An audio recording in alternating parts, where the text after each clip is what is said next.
ओम शांति।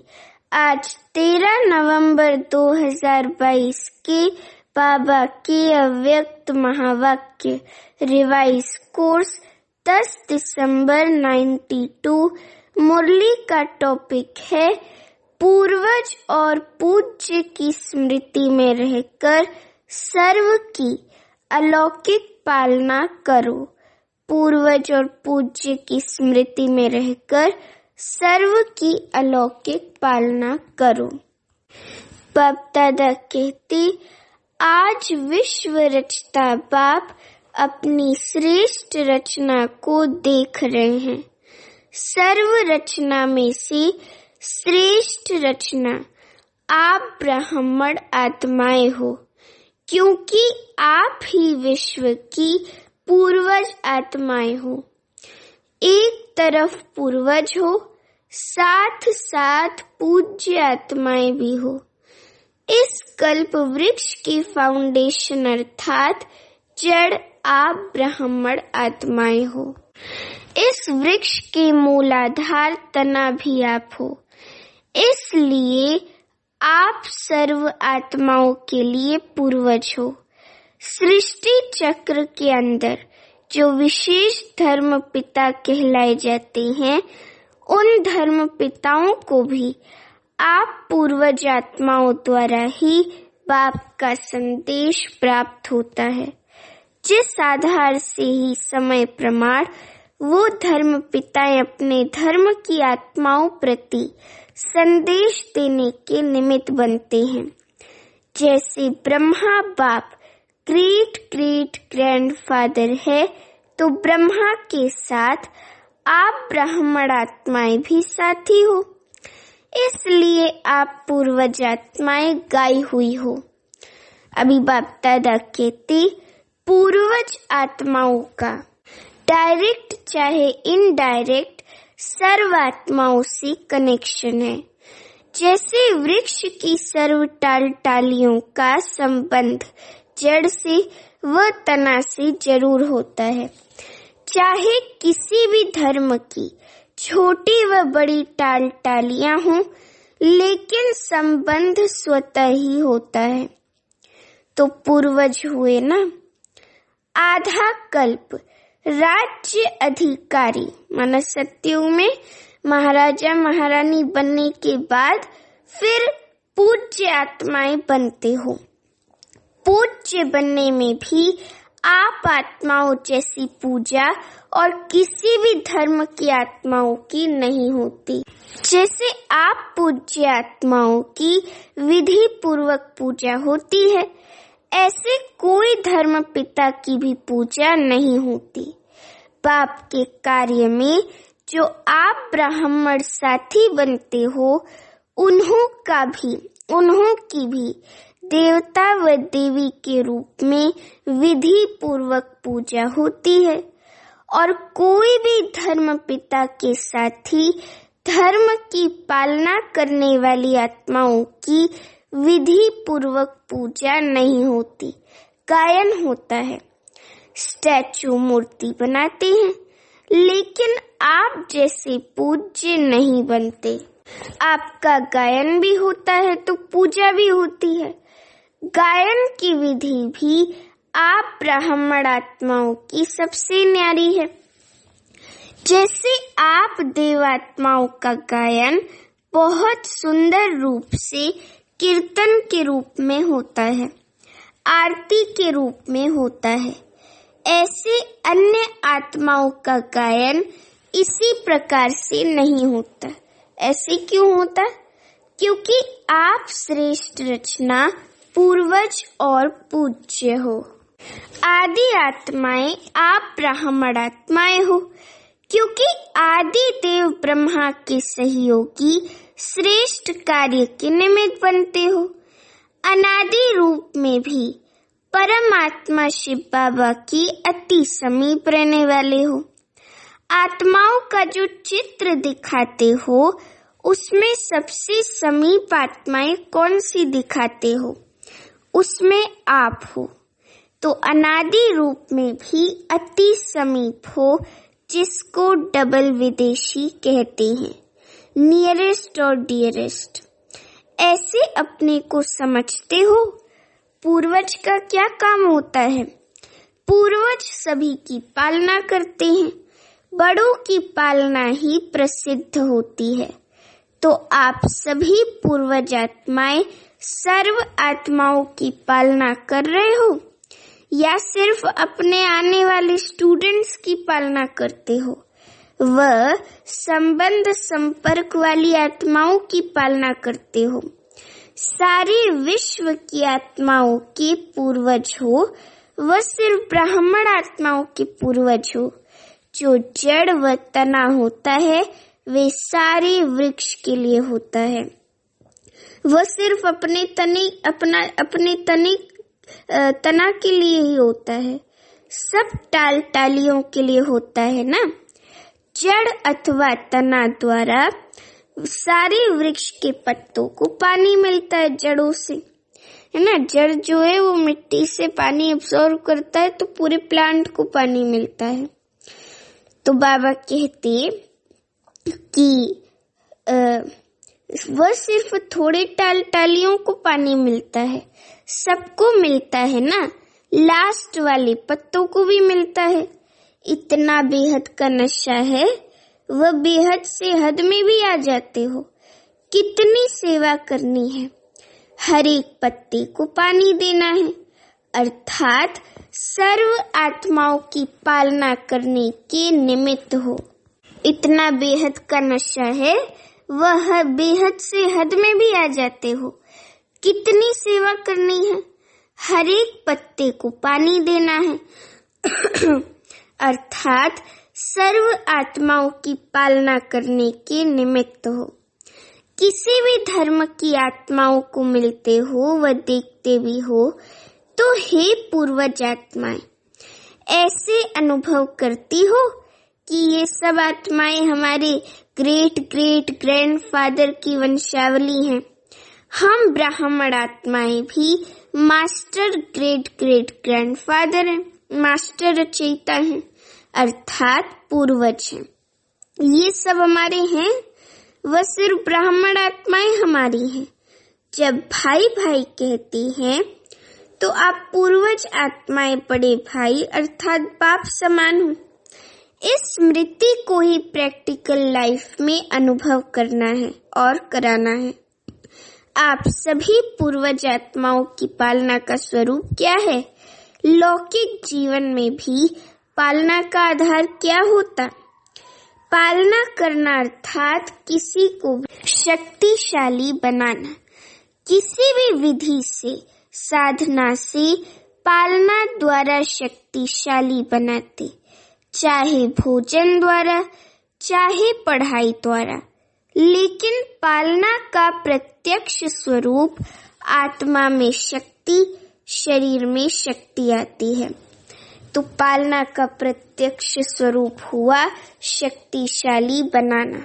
आप पूर्वज आत्माओं की पालना की विधि क्या है? अलौकिक पालना का स्वरूप है स्वयं में बाप द्वारा प्राप्त हुई सर्व शक्तियां अन्य आत्माओं में भरना। जिस आत्मा को जिस शक्ति की आवश्यकता है उसकी उस समय में उस शक्ति द्वारा पालना करना। ऐसी पालना करनी आती है? पूर्वज तो हो ना। सभी पूर्वज आत्माएं हो कि छोटे हो, सभी पूर्वज हैं या कोई कोई विशेष आत्माएं हैं। तो पूर्वजों को पालना करनी आती है ना। सिर्फ सेंटर की पालना करते हो या सारे विश्व के आत्माओं की पालना करते हो, है ना। जैसे बाबा मम्मा जगदम्बा जगत पिता है, वैसे हमें भी मास्टर जगदम्बा बनकर सबकी पूरे विश्व की पालना करनी है। ऐसे नहीं केवल ब्राह्मण आत्माओं की या संबंध संपर्क में आने वालों की या स्टूडेंट्स की ही केवल पालना करें, सबकी पालना करनी है। तो बाबा कहते हैं कि सिर्फ प्रवृत्ति की पालना करते हो या विश्व की पालना करते हो? वर्तमान समय आप पूर्वज आत्माओं की पालना की सर्व आत्माओं को आवश्यकता है। समाचार तो सब इंटरेस्ट से सुनते हैं कि क्या क्या हो रहा है। अयोध्या की घटना के बाद कई स्थानों से हिंसा के समाचार मिल रहे हैं, लेकिन पूर्वज आत्माओं ने समाचार सुनने के बाद सर्व की पालना की। अब ऐसी स्थिति में सर्व की पालना कैसे होगी? मनसा साकाश द्वारा। तो वो सर्व की पालना करी, सभी को सुख शांति के प्रेम के प्रकंपन सभी तक पहुंचाए, सभी की पालना की। अशांति के समय आप पूर्वज आत्माओं का और विशेष कार्य स्वतः ही हो जाता है। तो हे पूर्वज, अपने पालना की सेवा में लग जाओ। जैसे अशांति के समय विशेष पुलिस व मिलिट्री समझती है कि ये हमारा कार्य है अशांति को शांत करना, ऑर्डर द्वारा पहुंच जाते हैं और ऐसे टाइम पर विशेष अटेंशन से अपनी सेवा के लिए अलर्ट हो जाते हैं। आप सबने हलचल का समाचार तो सुना, लेकिन सेवा में अलर्ट हुए व सुनने का ही आनंद लिया। आप अपना पूर्वजपन स्मृति में आया। सभी आत्माओं की शांति की शक्ति से पालना की, या यही सोचते रहे यहाँ ये हुआ वहाँ ये हुआ। विशेष आत्माओं की ऐसे समय पर मनसा सेवा और भाषण की जगह पर वाचा सेवा और वैसे कर्मणा सेवा, ये तीनों सेवा की अपने अपने जगह पर पूर्वज आत्माओं की बहुत जरूरत है, अति आवश्यकता है। अपनी वृत्ति द्वारा मनसा शक्ति द्वारा विशेष सेवा की, वह जैसे विधि पूर्वक याद में रहते हो, सेवा करते हो, उसी रीति ही किया। आप सोशल वर्कर भी हो, आप रूहानी सोशल वर्कर भी हो। तो रूहानी सोशल वर्कर ने अपनी विशेष एक्स्ट्रा सोशल सेवा की, स्व की सेवा की, इतनी अपनी जिम्मेवारी समझी, या प्रोग्राम मिलेगा तो करेंगे। ऐसे समय पर सेकंड में अपनी सेवा पर अलर्ट हो जाना चाहिए। यही आप पूर्वज आत्माओं की जिम्मेवारी है, रिस्पॉन्सिबिलिटी है। अभी भी विश्व में हलचल है और ये हलचल तो समय प्रति समय बढ़नी ही है। आप आत्माओं का फर्ज है ऐसे समय पर आत्माओं में विशेष शांति की, सहन शक्ति की हिम्मत बढ़ाना, भरना। लाइट हाउस बन सर्व को शांति की लाइट देना। समझा क्या करना है? अभी अपनी जिम्मेवारी व फर्ज अदाई और तीव्र गति से पालन करो, जिससे आत्माओं को रूहानी शक्ति की राहत मिले। जलते हुए दुख की अग्नि में शीतल जल भरने का अनुभव करें। ये फर्ज अदाई कर सकते हो, दूर से भी कर सकते, या जब सामने आएंगे तब करेंगे। कर तो रहे हो, लेकिन अभी और जैसे हलचल तेज होती जाती है तो आपकी सेवा भी और तेज हो। समझा पूर्वजों की पालना क्या है? ऐसे नहीं कि पूर्वज हैं लेकिन पालना नहीं कर सकते। पूर्वज का काम ही है पालना द्वारा शक्ति देना। श्रेष्ठ शक्तिशाली स्थिति द्वारा परिस्थिति को पार करने की शक्ति अनुभव कराओ। अच्छा, चारों ओर के सर्व आदि देव ब्रह्मा के मददगार आदि आत्माओं को, सर्व आत्माओं के फाउंडेशन पूर्वज आत्माओं को सदा सर्व आत्माओं प्रति बेहद सेवा की श्रेष्ठ वृत्ति रखने वाली आत्माओं को, सर्व रूहानी सोशल सेवाधारी आत्माओं को बाप दादा का याद, प्यार और नमस्ते। अभी हम रूहानी बच्चों की रूहानी माता पिता बाप दादा को याद प्यार गुड मॉर्निंग और नमस्ते। अभी दादियों से व्यक्त बाप दादा की मुलाकात। बाबा कहते, वर्तमान समय अशांत आत्माओं को शांति देना यही सभी का विशेष कार्य है। रहम दिल बाप के बच्चों को सर्व आत्माओं के प्रति रहम आता है ना। रहम दिल क्या करता है? रहम का अर्थ ही है किसी भी प्रकार की हिम्मत देना, निर्बल आत्मा को बल देना। तो आत्माओं के दुख का संकल्प तो मास्टर सुखदाता आत्माओं के पास पहुंचता ही है। जैसे वहां दुख की लहर है, ऐसे ही विशेष आत्माओं में सेवा की विशेष लहर चले। देना है, कुछ करना है। क्या किया वो हर एक को सेवा का एक्स्ट्रा चार्ज चेक करना चाहिए। जैसे साधारण सेवा चलती है वो तो चलती है, लेकिन वर्तमान समय वायुमंडल द्वारा वृत्ति द्वारा सेवा का विशेष अटेंशन रखो। इसी से स्व की स्थिति भी स्वतः ही शक्तिशाली हो जाएगी। ऐसी लहर फैलाई है, विश्व के राजे बनते हैं, तो सर्व आत्माओं के प्रति लहर होनी है ना। वंचित कोई आत्मा न रह जाए, चाहे अन्य धर्म की आत्माएं हो, लेकिन है तो अपनी वंशावली। चाहे कोई भी धर्म की आत्माएं हैं, लेकिन जड़ तो एक ही है। ये लहर है नहीं है। Attention please. अभी अव्यक्त बाप दादा की पर्सनल मुलाकात।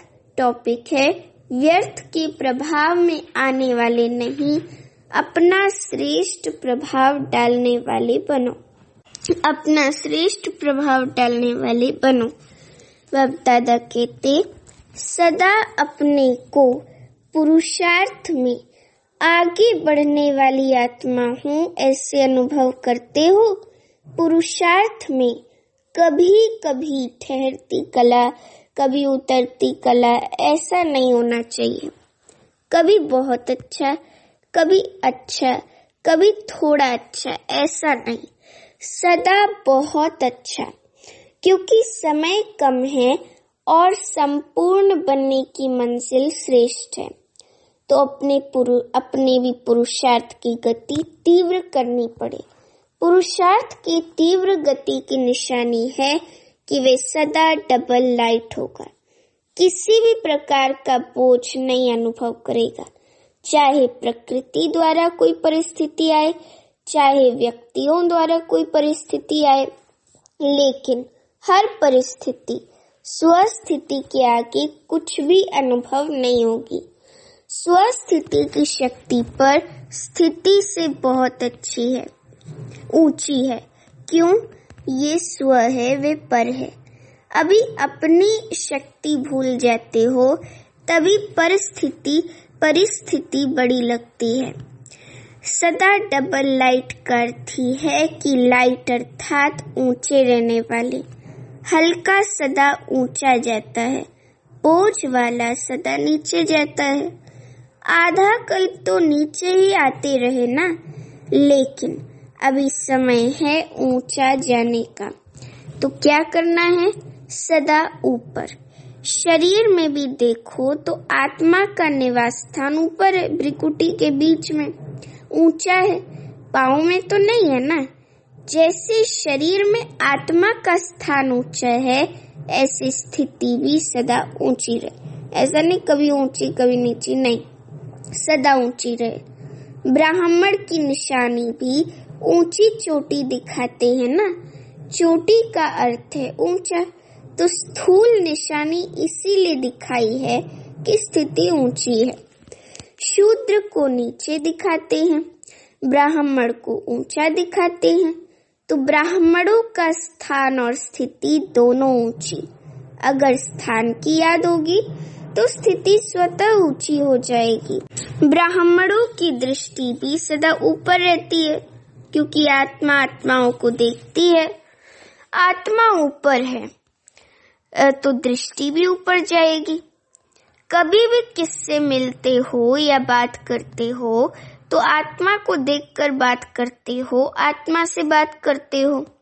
आपकी दृष्टि आत्मा की तरफ जाती है। आत्मा मस्तक में है ना, तो ऊंची स्थिति में स्थित रहना सहज है। अभी बाप दादा कहते जब ऐसी स्थिति हो जाती है तो नीचे की बातों से, नीचे के वायुमंडल से सदा ही दूर रहेंगे, उसके प्रभाव में नहीं आएंगे। अच्छा प्रभाव पड़ता है या खराब भी पड़ जाता है। अगर प्रवृत्ति में खराब वायुमंडल हो फिर क्या करते हो? प्रभावित होते हैं। खराब को अच्छा बनाने वाले हो या प्रभाव में आने वाले हो, क्योंकि माया भी देखती है कि अच्छा अंगुली तो पकड़ ली है, अंगुली के बाद हाथ पकड़ेगी, हाथ के बाद पांव पकड़ लेंगी। इसलिए प्रभाव में नहीं आना, माया के प्रभाव में आने वाले नहीं, श्रेष्ठ प्रभाव डालने वाले। तो ब्राह्मण आत्मा अर्थात सदा डबल लाइट, ऊंच रहने वाले, ऊंचे रहने वाली, ऊंची स्थिति में, बीज रूप स्थिति में रहने वाले। इसी स्मृति से आगे उड़ते चलो। अच्छा, सभी खुश रहते हो ना, दुख की लहर तो नहीं आती, क्योंकि जो दुख धाम छोड़ चले उनके पास दुख की लहर कैसे आ सकती? संगम पर दुख धाम और सुख धाम दोनों का ज्ञान है, दोनों के नॉलेजफुल शक्तिशाली आत्माएं हैं। गलती से भी दुख धाम में जा नहीं सकते। सदा खुश रहने वालों के पास दुख की लहर कभी आ नहीं सकती। अच्छा, सेवा और स्व उन्नति दोनों का बैलेंस रखो। ऐसे नहीं सेवा में मस्त हो गए तो स्व उन्नति भूल गए। सेवा का शौक ज्यादा है, लेकिन दोनों का बैलेंस समझा। अच्छे चल रहे हैं, लेकिन सिर्फ अच्छे तक नहीं रहना, और अच्छे ते अच्छे। अभी वरदान है, अपने जीवन को हीरे समान वैल्यूबल बनाने वाले स्मृति और विस्मृति के चक्कर से मुक्त भव। अपने जीवन को हीरे समान वैल्यूबल बनाने वाले स्मृति और विस्मृति के चक्कर से मुक्त भव। अभी वरदान का स्पष्टीकरण है, ये संगम युग स्मृति का युग है और कलयुग विस्मृति का युग है। अगर अपने श्रेष्ठ पाठ, श्रेष्ठ भाग्य की सदा स्मृति है तो हीरे समान वैल्यूबल हो, और अगर विस्मृति है तो पत्थर हो। ये स्मृति और विस्मृति का खेल है। तो संगम युग के रहवासी कभी कलयुग में चक्कर लगाने जा नहीं सकते। अगर थोड़ा भी बुद्धि गई तो चक्कर में फंस जाएंगे, क्योंकि कलयुग में बहुत रौनक है, लेकिन वे रौनक धोखा देने वाली है। अभी स्लोगन है, अपनी कर्मेंद्रियों को लॉ और ऑर्डर प्रमाण चलाने वाले ही सच्चे राजयोगी हैं। अपनी कर्मेंद्रियों को लॉ और ऑर्डर प्रमाण चलाने वाले ही सच्चे राजयोगी हैं। अच्छा, ओम शांति।